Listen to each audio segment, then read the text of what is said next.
नमस्कार दोस्तों, आप सभी लोगों का हमारे नए YouTube channel study with aspirant में स्वागत है।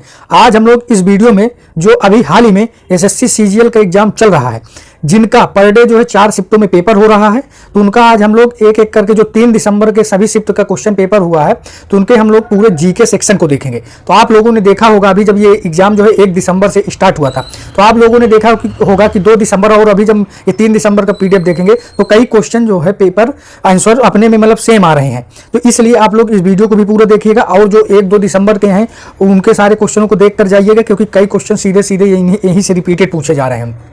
और सेकंड बात ये भी है कि अगर आप लोग इसको देख लेंगे तो आप लोगों को ये एक आइडिया लग जाएगा कि कहां से जो है ये क्वेश्चन पूछे जा रहे हैं और किस सेक्शन पे ज्यादा क्वेश्चन पूछ रहा है आयोग। तो आप लोगों को क्या करना है, मुख्यतः कि इस वीडियो को देखना है और 2 से 3 बार देखना है, तो इससे आप लोगों को ये सारे क्वेश्चन क्लियर हो जाएंगे और आप लोगों को ये भी एक क्लियर मिल जाएगा क्लियरेंस कि आप लोगों को आगे किस रणनीति से पढ़ाई करना है, जिससे कि आप लोग का जो भी सेक्शन अभी कमजोर हो, वीक हो, आप लोग उसको मान लीजिए ज्यादा ना टाइम दे पाए हो, तो अब जो है टाइम चूंकि कम बचा हुआ है, एग्जाम स्टार्ट है, तो आप लोग फिर मुख्यतः उसी पे फोकस करके और रिवीजन कर लीजिए, क्योंकि आप लोगों को पता है कि जीके का सेक्शन जो है काफी बड़ा होता है, तो सारा कुछ समेटना एक साथ संभव तो नहीं है, क्योंकि और है मैथ है, रीजनिंग है, ये सब भी साथ साथ देखना है। तो इसलिए अब जो है आप लोग जो है मोस्ट इंपॉर्टेंट टाइप के क्वेश्चन ही देखिए, क्योंकि अब टाइम जो है बहुत ही कम है। और साथ में हम लोग इस वीडियो में क्वेश्चन तो लाए हैं, साथ में उसका एक्सप्लेनेशन भी लाए हैं और उसके सारे डायमेंशन को, न केवल आंसर, जहां जहां जरूरत पड़ी है कि उसको एक्सप्लेन करके लिखा गया है कि उससे और भी अगर आगे क्वेश्चन पूछे जाएंगे तो वहीं से आप लोगों के सीधे क्वेश्चन पूछ लिए जाएंगे। तो इसलिए आप लोग वीडियो को पूरा देखिएगा। अगर आप लोग चैनल पर नए हैं तो चैनल को सब्सक्राइब कर लीजिएगा, वीडियो को लाइक कर दें और बेल आइकन प्रेस कर दें, जिससे कि आगे आने वाली सारी अपडेट इसी प्रकार आपको सबसे पहले मिलती रहे। और हमारा एक टेलीग्राम चैनल है, आप लोग उसको भी ज्वाइन कर सकते हैं। ये पीडीएफ हमारी टेलीग्राम चैनल पर अपलोड कर दी गई है, आप लोग वहां से इसको डाउनलोड कर लीजिएगा और 2 से 3 बार ऐसे भी देख लीजिएगा और वीडियो को 1-2 बार देख लीजिएगा, तो आप लोगों का ये सारा माइंड में बैठ जाएगा। और इसी प्रकार हम पर डे हर शिफ्ट का पेपर लेकर आ रहे हैं, तो आप लोग जो है चैनल को भी सब्सक्राइब कर लीजिए, जिससे कि तुरंत जैसे ही पेपर खत्म होगा उसके बाद तुरंत आप लोगों को लाइव क्वेश्चन सेशन के थ्रू तुरंत से तुरंत हम लोग जल्द से वीडियो आप लोगों को उपलब्ध करवा दिया करेंगे। तो चलिए देखते हैं 3 दिसंबर के सभी शिफ्ट के 100 क्वेश्चन जो पूछे गए हैं उनके देखते हैं मोस्ट इंपॉर्टेंट क्वेश्चनों को। तो देखिए, जो सबसे पहला क्वेश्चन पूछा गया था कि 49वें चीफ जस्टिस ऑफ इंडिया किसने शपथ लिया है, तो देखिए इसका जो राइट आंसर होगा, सुप्रीम कोर्ट के जस्टिस उदय रमेश ललित देश के 49वें मुख्य न्यायाधीश के रूप में शपथ ली है। तो ये पहला क्वेश्चन था। देखिए सेकंड क्वेश्चन, एशियाई खेलों का आयोजन किसके अंडर में आता है, तो देखिए इसका राइट आंसर होगा, इन खेलों का नियमन एशियाई ओलंपिक परिषद द्वारा अंतर्राष्ट्रीय ओलंपिक परिषद के पर्यवेक्षण में किया जाता है। तो ये रहा देखिए सेकंड क्वेश्चन।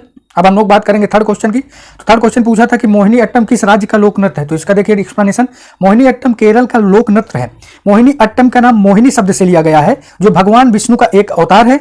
झूमर हरियाणा का लोक नृत्य है और विदेशिया बिहार का लोक नृत्य। तो ये 2-3 इंपॉर्टेंट पॉइंट जो भी हमें लगे हैं कि जैसे पूछ सकता है कि झूमर के बारे में पूछ सकता है, विदेशिया के बारे में पूछ सकता है, इसलिए हमने इस पॉइंट को अपने से ऐड कर दिया है। फिर देखिए उगादि फेस्टिवल पूछा था कि कहां से रिलेटेड है, तो ये होगा आंध्र प्रदेश। फिर नेक्स्ट क्वेश्चन है, नीति आयोग के सीईओ कौन बनाए गए हैं, तो अभी जो चेंज हुए हैं, तो नीति आयोग के सीईओ जो है परमेश्वरम अय्यर जो है, इनको सीईओ अभी बनाया गया है। नेक्स्ट क्वेश्चन है, अजमेर को किसने बनाया था, तो देखिए इसका पूरा एक्सप्लेन देखिए, 27 मार्च 1112 को चौहान वंश के 23वें शासक राजा अजय राज चौहान ने गढ़ अजय मेरू की स्थापना की तथा चौहान साम्राज्य की राजधानी बनाई। उसके बाद इसका नाम अजमेर और फिर अजमेर हुआ, पहले अजय मेर फिर अजमेर, फिर इसके बाद क्या हुआ, अजय मेरू की स्थापना का पूरा तात्विक व ऐतिहासिक प्रमाण 27 मार्च 1112 का ही उपलब्ध है। तो ये रहा पूरा एक्सप्लेनेशन, आप लोग इसको देख लीजिएगा। अब देखिए नेक्स्ट क्वेश्चन क्या है कि सबसे ज्यादा बांध किस नदी पर है, तो देखिए इसका जो राइट आंसर होगा वो गंगा नदी पर है, इसको ध्यान रखिएगा। धुआंधार जलप्रपात किस नदी पर है, तो इसका राइट आंसर होगा नर्मदा नदी पर। आप लोगों को पता है कि नर्मदा नदी जो है वो कोटा एमपी से निकल कर आती है, वहीं पर ये धुआंधार जलप्रपात भी बना हुआ है। रवि कीर्ति किस राजवंश के दरबार के दरबारी कवि थे, तो इसका राइट आंसर होगा रवि कीर्ति चालुक्य वंश के राजा पुलकेशिन द्वितीय के दरबारी कवि थे। रवि कीर्ति ऐहोल शिलालेखों के निर्माण से जुड़े हुए हैं, तो काफी इंपॉर्टेंट है, ध्यान रखिएगा शिलालेख। नेक्स्ट क्वेश्चन है, फीफा वुमेन्स वर्ल्ड कप 2023 आयोजन कहां हुआ, तो ये हुआ था ऑस्ट्रेलिया एंड न्यूजीलैंड में। ओके, नेक्स्ट क्वेश्चन देखते हैं, छाता स्कीम किस राज्य की है, तो किस भारतीय राज्य के शासित प्रदेश ने छाता योजना शुरू किया, ऐसे करके क्वेश्चन था।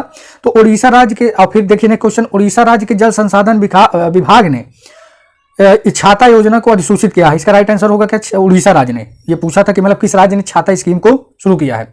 अब हम लोग देखेंगे नेक्स्ट क्वेश्चन, राजस्थान की स्कीम से संबंधित एक प्रश्न पूछा गया था।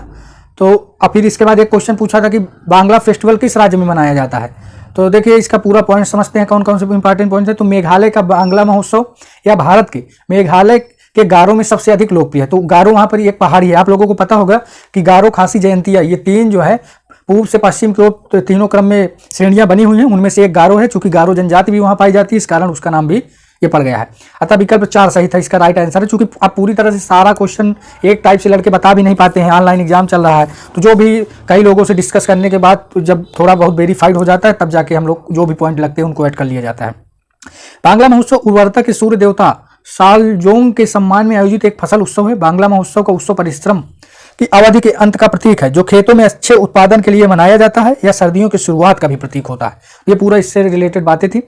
आर्टिकल 368 किससे संबंधित है? तो आप लोगों को पता होगा, इंपॉर्टेंट है, आप लोग आर्टिकल देख के जाइएगा, क्योंकि हर शिफ्ट में एक क्वेश्चन पूछा जा रहा है। तो आप लोग मुख्यतः जो है भाग को याद करिए, उसमें जो भी है 51 तक तो आर्टिकल आप लोगों को रटे होने चाहिए। इसके बाद इंपॉर्टेंट आर्टिकल, तो संविधान के भाग देखिए, ये 20 में अनुच्छेद 368 संविधान और इसकी प्रक्रिया में संशोधन करने के लिए संसद की शक्तियों से संबंधित है। संविधान में संशोधन की प्रक्रिया केवल संसद के किसी भी सदन में एक विधेयक पेश करके शुरू की जा सकती है, न कि राज्य विधानसभाओं से। ये ध्यान रखिएगा।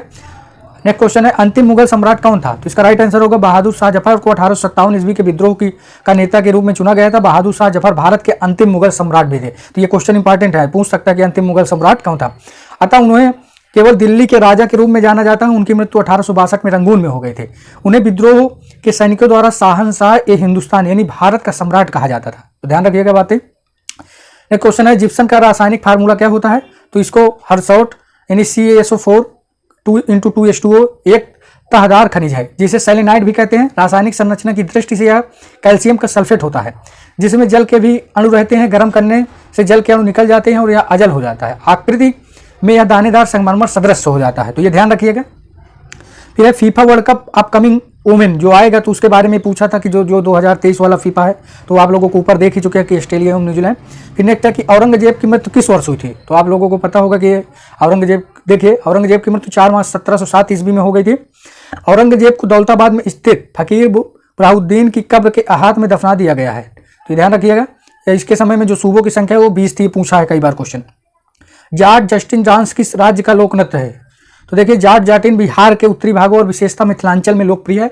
यह नृत्य विधा एक विवाहित दंपत्ति के बीच कोमल प्रेम तथा मीठी नोक झोंक को अनोखे ढंग से प्रस्तुत करता है। देखिए आप लोग इतने ही क्वेश्चन में एक आइडिया लगा पा रहे होंगे कि एक क्वेश्चन तो फिक्स है कि आप लोगों को ये जो डांस लोक नृत्य है इसको सेट करके जाइएगा। सारे स्टेट का देख लीजिएगा, एक क्वेश्चन आप लोगों का हर शिफ्ट में पूछ रहा है। एक जो है ये फ्रेंच ओपन खेल वाला सेक्शन देख लीजिएगा, टेनिस का स्पेशल, कि कौन सा खेल कब का आयोजित किया जाता है। जो जितने भी विंबलडन होते हैं चारों को एकदम अच्छे से रट डालिए, यहाँ से एक क्वेश्चन पूछ लिया जाता है। आर्टिकल आप लोगों को और भाग ये सब आप लोगों के माइंड में मेकअप होना चाहिए। फिर फ्रेंच ओपन ये देखिए पूछा 2022 कब हुआ था? तो ये ध्यान रखिएगा कि आउटडोर क्ले कोर्ट पर खेला जाने वाला ग्रैंड स्लैम टेनिस टूर्नामेंट था। यह 22 मई से 5 जून 2022 तक पेरिस फ्रांस में स्टेड रोलेट गैरोस में आयोजित किया गया था, जिसमें एकल युगल और मिश्रित युगल खेल शामिल थे।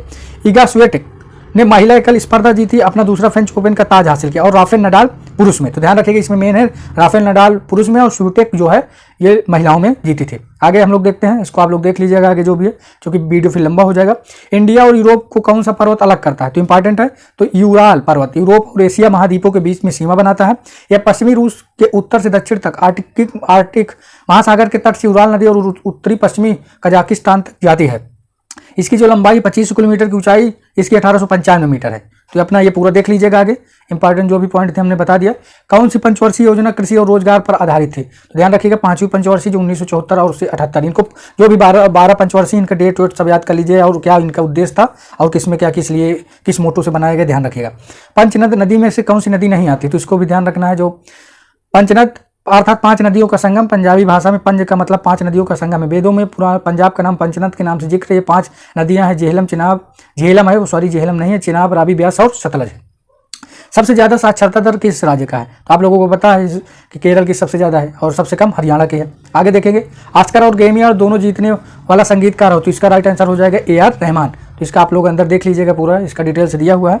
फिर है असंतृप्त हाइड्रोजन में क्या होता है? तो ये देख लीजिएगा कि जिस हाइड्रोजन में कम से कम एक कार्बन द्विबंध या कम से कम एक कार्बन कार्बन त्रिबंध होता है तो वह संतृप्त हाइड्रोकार्बन होता है, यानी डबल एंड ट्रिपल बॉन्ड। विद्युत धारा का एसआई मात्रक क्या होता है? तो एसआई मात्रक इसका एम्पियर होता है। तो इसका आप लोग और पूरा देख लीजिएगा वीडियो को। कोशिका का विभाजन कितने वर्ग में होता है? तो ये सेल के आधार पर कोशिका को विभाजित करने के 2 तरीके होते हैं, एक मिटोसिस और एक है मियोसिस। इसके आगे आप लोग देख लीजिएगा क्योंकि फिर वीडियो काफ़ी लंबा हो जाएगा। बालात श्रम के अनुच्छेद के तहत कितने साल के बच्चों को कारखानों में काम, तो ये देखिए जो 14 वर्ष के बच्चे हैं आर्टिकल 24 में दिया हुआ है, तो 14 वर्ष के बच्चों को जो भी प्लस में है उनको मतलब कम है उनको जो है इससे रोका जाता है। नेक्स्ट है हमारा कि मैग्नीशियम ऑक्साइड का सूत्र क्या होता है, तो इसका होगा MgO। चूना नेक्स्ट है चूना पत्थर का सूत्र क्या होता है लाइमस्टोन का, देख लीजिए कैल्शियम CaCO3। फिर अगला क्वेश्चन है निम्नलिखित में कौन नव संतूर वादक है, शिव कुमार वर्मा, रविशंकर पंडित और पंडित जसराज। तो ये ध्यान रखिएगा तीनों बहुत ही हाईलाइटेड है। फिर रोहित पंडित शिव कुमार शर्मा प्रख्यात भारतीय संतूर वादक हैं। संतूर एक कश्मीरी लोक वाद्य है, इनका जन्म जम्मू में गायक पंडित उमादत्त शर्मा के घर में हुए थे। तो आप अपना पूरा देख लीजिएगा आगे। साहित्य अकेडमी पुरस्कार काफ़ी पूछता है ये क्वेश्चन, ध्यान रखिएगा। साहित्य हो गया, ज्ञानपीठ हो गया, तो इसको पूरा एकदम रट के जाइएगा। तो ये पूरा रहा। देखिए भगवंत अनमोल के उपन्यास प्रमेय को इस पुरस्कार को इस बार दिया गया है। फिर अगला है 2011 में किस संगीतकार को पद्मश्री पुरस्कार दिया गया है, तो ऊषा उत्थुप, ध्यान रखिएगा संगीत के लिए दिया गया है। काफ़ी पीछे का क्वेश्चन है। दिल्ली सल्तनत के वंश का क्रम क्या है, तो जो 5 वंश थे, गुलाम वंश, फिर खिलजी वंश, तुगलक, फिर सैयद तथा लोधी वंश, इसको ध्यान रखिएगा, ये पूछ लेता है। अगला है मेघालय के मुख्यमंत्री और राज्यपाल कौन है, तो बनवारी लाल पुरोहित, ये सही है। मेघालय के वर्तमान राज्यपाल हैं, इनको पदस्थ कॉनराड संगमा जो है अभी जो है बने हैं वहाँ के CM। B2C का मतलब क्या है, B2C का फुल फॉर्म होता है बिजनेस टू कंज्यूमर, ये ध्यान रखिएगा। स्थल मंडल की लंबाई पूछा था कि कितने किलोमीटर है, तो ये ध्यान रखिएगा 10 से 17 किलोमीटर के आसपास इसकी लंबाई पड़ती है। कालिदास सम्मान से किसे सम्मानित किया गया है, तो ये देखिए इसका राइट आंसर होगा पंडित वेंकटेश कुमार को, ये मध्य प्रदेश सरकार ने इसको सम्मानित किया गया था कालिदास सम्मान से। हर्षियन किसके दरबारी कवि थे, तो समुद्रगुप्त के दरबारी कवि थे, आप लोगों को पता भी होगा। अगला क्वेश्चन है एहोल अभिलेख किसने लिखा था, तो अभी ऊपर भी पूछा था कि रविकीर्ति जो थे वो संस्कृत भाषा में लिखे थे। बोराक्स का फार्मूला क्या है, तो इसका देख लीजिए Na2B4O7 × 10H2O, इसको ध्यान रखिएगा, काफ़ी पूछता है ये फार्मूला। अगला क्वेश्चन है एक रंगीन क्रिस्टलीय ठोस जो पानी में घुल जाता है एक बुनियादी समाधान तैयार करता है। फिर है स्टेगनेंट का सिनोनिम्स पूछ लिया था, तो इसको आप देख लीजिए। फिर अगला है 2020 में भारतीय हॉकी टीम का कप्तान किसे, तो देखिए कितना पीछे का पूछ रहा है। जयपाल मुंडा को से लेकर मनप्रीत सिंह तक भारतीय हॉकी टीम के ओलंपियन कप्तानों के बारे में जानिए पूरा, तो आप लोगों को वहाँ से पूरा आप लोग देख लीजिएगा ये डाटा। और महिलाओं में रानी रामपाल जानते हैं सब लोग।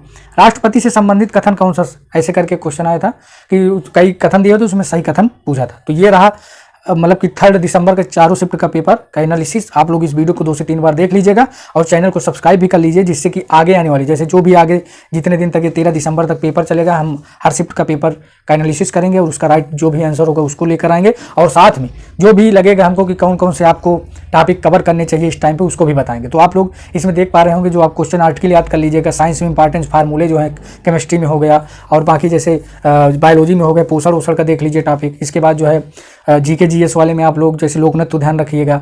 तो कुल मिला के इस तरह से जो भी है खेल को ज़्यादा फोकस करिए, तो कुल मिला के एक आइडिया आप लोगों को लग रहा होगा कि कैसे क्या करना है। तो आप लोग चैनल को सब्सक्राइब कर लीजिएगा। तो ये रहा आज का वीडियो। अगर आप लोगों को वीडियो पसंद आया हो तो वीडियो को लाइक कर दें, चैनल को सब्सक्राइब कर लें और बेल आइकन प्रेस कर दें, जिससे किसी प्रकार की अपडेट आपको सबसे पहले मिलती रहे। धन्यवाद।